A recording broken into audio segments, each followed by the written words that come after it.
नौशरो फिरोज़ मां खे ख़बर ॾींदा हलूं। Bureau chief Faisal Bhatt ji report मुताबिक़ नवाब शाह जी अदालत में पसंदि जो परणो कंदड़ जोड़ो तहफ़ुज़ लाइ Naushahro Firoz national press club पहुची वियो।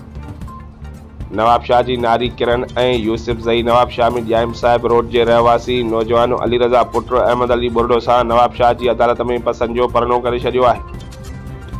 पसंदि जो परणो कंदड़ जोड़ो दरबदरी वारी ज़िंदगी गुज़ारण ते मजबूर थी वियो।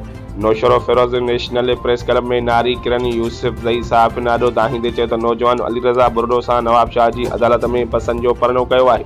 हाणे मुंहिंजा माइट मुंहिंजी ऐं मुंहिंजे मुड़ुस अली रज़ा जे जान जा वेरी बणिजी विया आहिनि ऐं मुंहिंजे मुड़ुस मथां अगवा जो कूड़ो केस पिणु दाख़िल करायो आहे। हुन चयो त मुंहिंजो पीउ ख़ालिद ख़ान, मुंहिंजा भाइर हारून ख़ान, मोहम्मद आबिद ख़ान ऐं उन्हनि जा दोस्त फैसल चांडियो ऐं ग़ुलाम शबीर चांडियो, उन्हनि मां असांखे जान जो ख़तरो आहे। उहे असांखे क़तल करण लाइ ॻोल्हींदा पिया वतनि।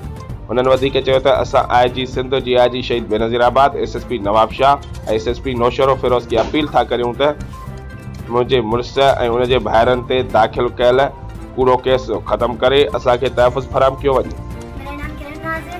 मेरे वालिद का नाम मोहम्मद खालिद खान है। मैं नवाब शाह में रहती हूँ, सरपुरा इमाम बारगाह के पास। मैं अपनी रज़ा से घर से निकली हूँ।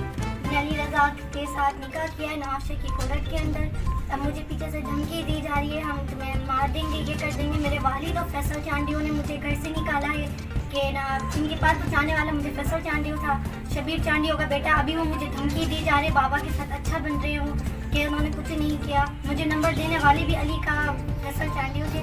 अभी मुझे धमकी दी जा रही है कि ना आज वो ना मार देंगे जान से। ये जो मुझे झूठा केस किया गया है मेरे शौहर के ऊपर और इनके भाइयों के ऊपर और इमरान डोगर के ऊपर, मैं तो उनको जानती भी नहीं हूँ।